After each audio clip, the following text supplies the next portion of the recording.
Hello friends, అగ్ని పరీక్ష 2 episode 8 రివ్యూకి స్వాగతం. హాయ్ ఫ్రెండ్స్, ఈరోజు అగ్ని పరీక్ష ఎపిసోడ్ గురించి మాట్లాడుకుంటే నిజంగా చెప్పాలంటే ఈరోజు ఎపిసోడ్ నాకు చాలా బాగా అనిపించింది. ఎందుకంటే ప్రతి టాస్క్లో ఏదో ఒక కాంట్రవర్సీ ఉంది. ప్రతి కాంట్రవర్సీలో ఒక్కో కంటెస్టెంట్కి సంబంధించిన కొత్త యాంగిల్ బయటపడింది. ముఖ్యంగా రాజకుమారి నుండి ఒక కొత్త యాంగిల్ బయటకు వచ్చింది. దీపక్ విషయంలో జడ్జెస్ ఇచ్చిన ఎలివేషన్స్ పై మరో యాంగిల్ కనిపించింది. అమన్ రోహిత్ టాస్క్ అయితే పూర్తిగా కాంట్రవర్సీగా మారింది. ఇక కళ్యాణ్ పడాలా ఎంట్రీ కూడా ఈరోజు ప్రత్యేకంగా మాట్లాడుకునే విషయం. అంతేకాదు, షోలో జరుగుతున్న కొన్ని ఎడిటింగ్ ఇష్యూస్ కూడా మనకు క్లారిటీ లేకుండా చేస్తున్నాయి. కాబట్టి ఈరోజు ఒక్కొక్క పాయింట్ ని సోగా మాట్లాడుకుందాం. ముందుగా పవర్ కార్డ్స్. ఈ రోజు నుండి పవర్ కార్డ్స్ అనే కొత్త కాన్సెప్ట్ తీసుకువచ్చారు. 3 టాస్కులు పెట్టి వాటిలో గెలిచిన వాళ్లకు 3 రకాల పవర్ కార్డ్స్ ఇస్తారు. తర్వాత వచ్చే పరిస్థితుల్లో ఆ పవర్ కార్డ్స్ ని ఉపయోగించుకునే అవకాశం ఉంటుంది. ఇది షోకి చాలా ఇంట్రెస్టింగ్ ఎలిమెంట్. కానీ ఒక విషయం మాత్రం మనం గుర్తుపెట్టుకోవాలి. పవర్ కార్డ్ ఎప్పుడు ఉపయోగించాలి, ఏ పరిస్థితిలో ఉపయోగించాలి అనేది పూర్తిగా షో ఫ్లో మీద ఆధారపడి ఉంటుంది. అంటే కంటెస్టెంట్ చేతిలో పవర్ ఉన్నా దాన్ని ఉపయోగించే సరైన సిచ్యువేషన్ రావాలి. అందుకే ఇది భవిష్యత్ ఎపిసోడ్లో మంచి కాంట్రవర్సీలకు కారణం అవుతుంది. రాజకుమారి ఈరోజు కొత్త యాంగిల్. ఇక రాజకుమారి గురించి మాట్లాడితే, ప్రియా శెట్టి గారిని అడిగినప్పుడు ఇక్కడ ఎవరు అన్డిజర్వింగ్ అనిపిస్తున్నారు అని రాజకుమారి గారు అపూర్వ పేరు చెప్పారు. ఆమె చెప్పిన రీజన్ కూడా చాలా క్లియర్ గా ఉంది.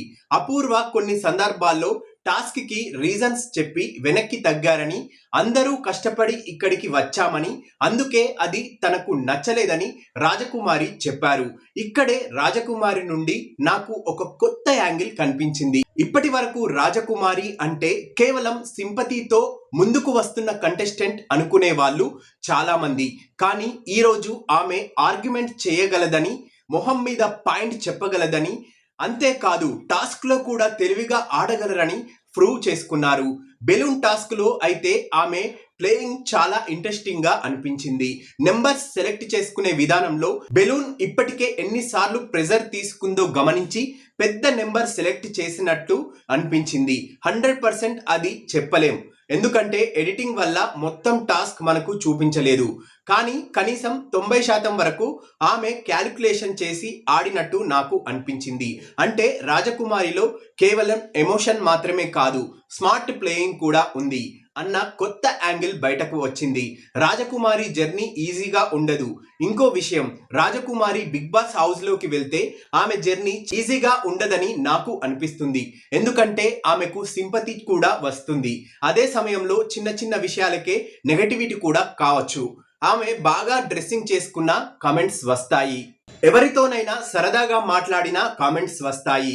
ఏడిస్తే సింపతి అంటారు, టాస్క్ లో గట్టిగా మాట్లాడితే ఓవర్ అంటారు. అంటే ఆమె గ్రాఫ్ ఒకే లైన్ లో వెళ్ళదు, అప్ అండ్ డౌన్ చాలా గట్టిగా ఉంటుంది. అలాంటి కంటెస్టెంట్స్ బిగ్ బాస్ కి చాలా అవసరం. ఎందుకంటే వాళ్ళ చుట్టూ ఎప్పుడు డిస్కషన్ ఉంటుంది. అందుకే రాజకుమారిని నేను ఇప్పుడు చాలా ఇంట్రెస్టింగ్ కంటెస్టెంట్ గా చూస్తున్నాను. ఇక దీపక్ టాస్క్ కి వస్తే, పేపర్ ఫిష్ టాస్క్ పెట్టారు.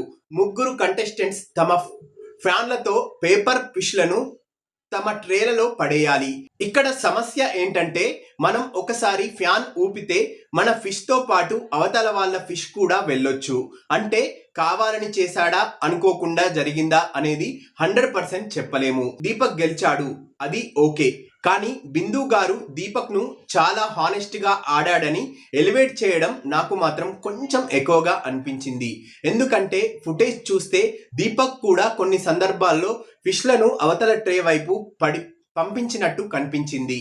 అందుకే అతను పూర్తిగా హానెస్ట్ గా మిగతా వాళ్ళు ఏదో తప్పు చేశారు అన్నట్టుగా చూపించడం నాకు కనెక్ట్ కాలేదు.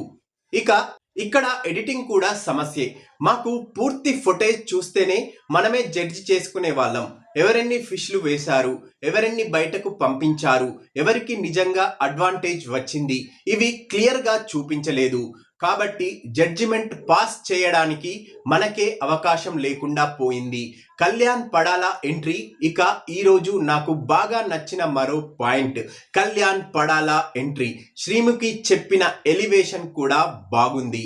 సామాన్యుడిగా వచ్చాడు, సామ్రాజ్యాన్ని గెలిచాడు అనే లైన్తో కళ్యాణ్ పడాలా ఎంట్రీ ఇచ్చాడు. బిగ్ బాస్ సీజన్ 9 ట్రోఫీతో అదే స్టేజ్ మీదకు రావడం నిజంగా ఒక ఇన్స్పిరేషనల్ మూమెంట్.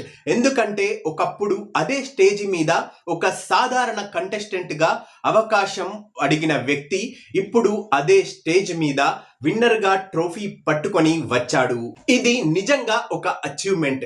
అతన్ని ఇష్టపడకపోయినా పర్లేదు, అతని మీద ట్రోల్స్ చేసినా పర్లేదు, కానీ అతను సాధించిన దాన్ని మాత్రం గుర్తించాలి.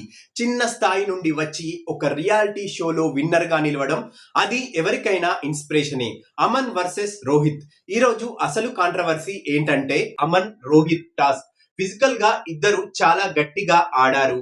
ముఖ్యంగా అమన్ ను చూస్తే ఇతడు ఆగడురా బాబు అనిపించింది. రోహిత్ తో పోలిస్తే అమన్ కటౌట్ చిన్నగా ఉన్నా అతని ఎఫర్ట్ మాత్రం అస్సలు తగ్గలేదు. ఎన్నిసార్లు పడినా ఎన్నిసార్లు ఇబ్బంది వచ్చినా గివప్ ఇవ్వకుండా ఆడాడు. అందుకే అమన్ మీద నాకు చాలా మంచి ఇంప్రెషన్ వచ్చింది. కానీ కాంట్రవర్సీ ఎక్కడ వచ్చింది అంటే పాస్ చేసిన సమయంలో అమన్ 2 బ్యాగ్స్ తీసుకున్నాడు. అతను ముందుగా అడిగాడు తీసుకోవచ్చా అని అడిగాడు.